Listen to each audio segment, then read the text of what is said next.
बार बार America ये कहता है कि बम गिरा देंगे, ईरान को तबाह कर देंगे, ये तबाह कर देंगे, वो तबाह कर देंगे। एक बड़ा महाविनाशकारी बम है इनका, MK-84, MK-84 एक बम है। भारत भी उस पर काम कर रहा है, टेक्नोलॉजी पर। उसे कैसे IRGC ने फुस कर दिया है। बम इतना बड़ा है, उसकी खासियत इतनी ज़्यादा है, इस तरह से फुस कर दिया है कि अमेरिकी अधिकारियों के होश उड़ गए। उन्हें भी नहीं समझ आ रहा है कि ये कैसे कर दिया ईरान ने। ईरान शुरुआत से इस तरह से कर रहा है। आज इसी बम को लेकर बातचीत करेंगे, कैसे ये बम फुस किया गया है, क्यों ये बहुत बड़े झटके की तरह है। लाखों करोड़ों की लागत से एक बम बनता है और उसे फुस कर दिया जा रहा है, ये भी आपको बताएंगे। बड़े अपडेट लेकिन मिडिल ईस्ट से आ रहे हैं, वो भी जान लीजिए। मिडिल ईस्ट का एक बड़ा अपडेट तो ये है कि सीज़ फायर के बावजूद जो दक्षिण लेबनान है, वहाँ पर जो इजराइल है उसके हमले जारी हैं। लगातार वो चेतावनी भी दे रहा है, हमले भी कर रहा है। सीज फायर के बावजूद उसके हमले जारी हैं। 10 दिन का सीज फायर हुआ था, वो अभी भी चल रहा है। तेहरान ने ये कह दिया है, तेहरान मतलब ईरान की तरफ से साफ कर दिया गया कि अमेरिकी धमकियों के बीच, शैडो ऑफ थ्रेट के बीच कोई बातचीत नहीं होगी। ये कुछ देर पहले, कुछ मिनट पहले का मैं अपडेट आपको बता रहा हूँ अल जजीरा के हवाले से। Diplomatic efforts to end the US Israel war on Iran remain uncertain, Tehran saying it will not negotiate under the shadow of threats. ऐसे धमकियों के बीच बातचीत नहीं होगी गुरु, ये साफ कर दिया गया है।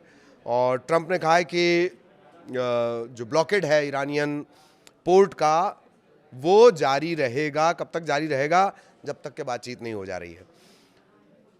लेबनान और इजराइल, यानी जो इजराइल है वो लगातार अटैक कर रहा है। सीज फायर के बावजूद भी हमले हो रहे हैं। Israel continue to bombard southern Lebanon, और 6 जो लोग हैं वो ज़ख्मी भी हुए हैं, इस तरह की खबरें भी आ रही हैं। ये लगातार वॉयलेशन हो रहा है, इस तरह के आरोप लग रहे हैं, लेकिन कोई फ़र्क तो खैर वैसे भी इजराइल को नहीं पड़ता था और इस बार भी नहीं पड़ रहा है। अब बात करेंगे वो कौन सा ऐसा प्रतापी बम था माननीय ट्रंप का जो फुस हो गया है, उस बम के बारे में जान लीजिए। ईरान बहुत बेहतरीन तरीके से इस युद्ध को, जिस तरह से उसने तैयारियां की, और बहुत बेहतरीन तरीके से वो इस युद्ध को मूव कर रहा है। जब सब ये कह रहे थे कि बस 1 दिन 2 दिन, कुछ घंटे, 1 हफ्ते की बात है, वहाँ 40 दिन खींच लिया ईरान ने। उसके बाद तो खैर सीज फायर हुआ है, बातचीत चल रही है। JD वेंस कहाँ, ये क्लियर नहीं हो रहा है, ये कन्फ्यूजन से भरा हुआ है। अमेरिका कभी कह रहा है कि हाँ बातचीत करेंगे, कभी कह रहा है कि नस्तनाबूद कर देंगे अगर डील नहीं मानी गई तो।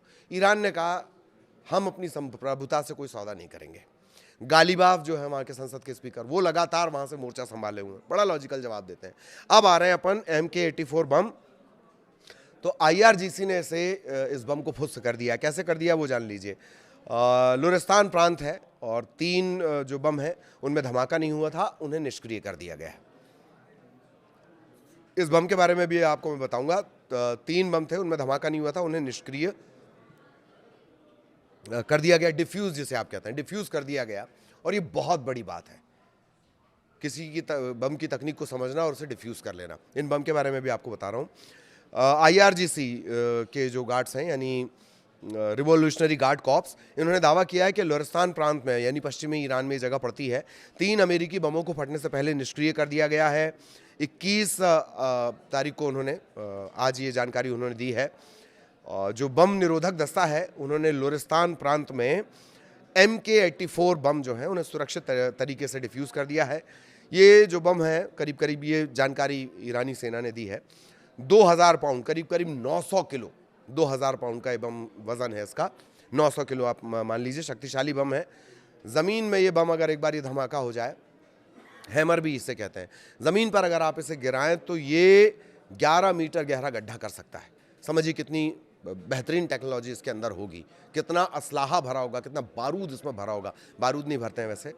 IRGC सूत्रों ने हवाला देते हुए प्रेस TV है, उसने ये जानकारी दी कि 3 बिना फटे 2000 पाउंड के US MK-84 बम, भारी विनाशक क्षमता इनकी थी, उन्हें निष्क्रिय कर दिया गया है। लेज़र मार्गदर्शन, यानी लेज़र गाइडेड, GPS और धातु में 38 सेंटीमीटर और कंक्रीट में 0.75 मीटर तक घुसने की क्षमता इनकी होती है। 11 मीटर गहरे ये गड्ढे बना सकते हैं। ये निष्क्रिय कर दिए गए। इससे पहले भी तकनीकी तौर पर अमेरिका को कई जगह मात दी है ईरान ने। जो बहुत हतप्रभ करने वाला, शुरुआत में हैरान करने वाला रहा कि आखिर कैसे छोटी छोटी टेक्नोलॉजी से, छोटे छोटे कोशिशों के जरिए। अब मॉस्किटो फ्लीट देख लीजिए, छोटी छोटी नावें हैं, नाक में दम कर सकती हैं। वो भारी जो युद्ध का शहर लेकर चल रहे हैं आप, चाहे त्रिपोली हो, जेराल्ड हो, अब्राहम लिंकन हो, बड़े बड़े युद्ध के चलते फिरते शहर हैं ये युद्ध के, उन्हें ये फ्लीट परेशान कर दे। मॉस्किटो फ्लीट इन्हें कहा जाता है, नाम से ही आप देख लीजिए। वापस इस बम पर आते हैं, क्या है इस बम की खासियत।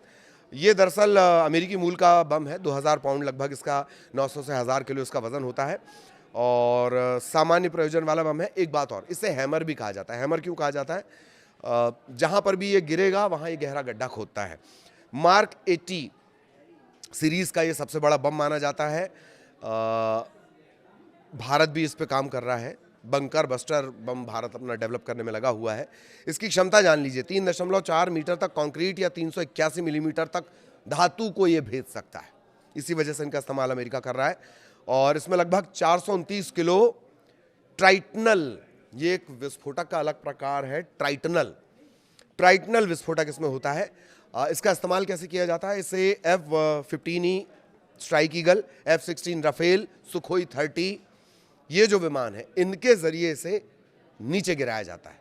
ठीक, एक बात और कि वैसे तो ये अनगाइडेड होता है, मतलब इसका कोई गाइडेंस आप तय नहीं कर सकते, लेकिन अगर इसमें वो टेक्नोलॉजी ऐड ऑन की जाए तो ये गाइडेड बम में भी तब्दील हो जाता है। अगर लेजर गाइडेड, जीपीएस गाइडेड, इसे प्रिसिजन बम में भी बदला जा सकता है। मतलब बदलाव की गुंजाइश इसमें है, अपडेशन की गुंजाइश इसमें है। इसी वजह से बहुत महंगा भी ये होता है। ठीक है, इसे बदला भी जा सकता है। और रक्षा मंत्रालय जो भारत है, जैसे मैंने आपको शुरुआत में भी कहा था, वो भी इस बम पर काम कर रहा है भारतीय वायुसेना की मारक क्षमता बढ़ाने के लिए। लेकिन जो MK-84 बम है, इतना विशालकाय बम, इतना मजबूत बम, उसे IRGC ने ऐसे ऐसे तार करके खोल के धर दिया। विस्फोट से पहले 900 किलो का बम धरा का धरा रह गया। शुरुआत से ईरान ने यह किया है। अगर मैंने इजराइल कहा तो माफी चाहता हूं, शुरुआत से ईरान यही कर रहा है। अपनी टेक्नोलॉजी, जुगाड़ टेक्नोलॉजी, आप भारत में अगर आप मुझे सुन पा रहे हैं तो आप समझ ही रहे होंगे, जुगाड़ टेक्नोलॉजी से सुपर पावर को कोई इस तरह से रोके रख सकता है, कई जगह से धकेल सकता है, ये ईरान ने साबित कर दिया है। 3 इतने बड़े बड़े जो बम हैं उन्हें फटने से पहले डिफ्यूज कर दिया गया, यानी निष्क्रिय कर दिया गया IRGC की तरफ से। ये बड़ा झटका है। कहने को तो इनका 15 भी किसी की पकड़ में नहीं आ रहा था, रख दिया तोड़कर। तो इसी तरह से ईरान मुकाबला कर रहा है 40 दिनों तक इस पूरे युद्ध को खींच लेना। आगे भी मिडिल ईस्ट से जुड़ा हर अपडेट आप तक पहुंचाएंगे। नमस्कार।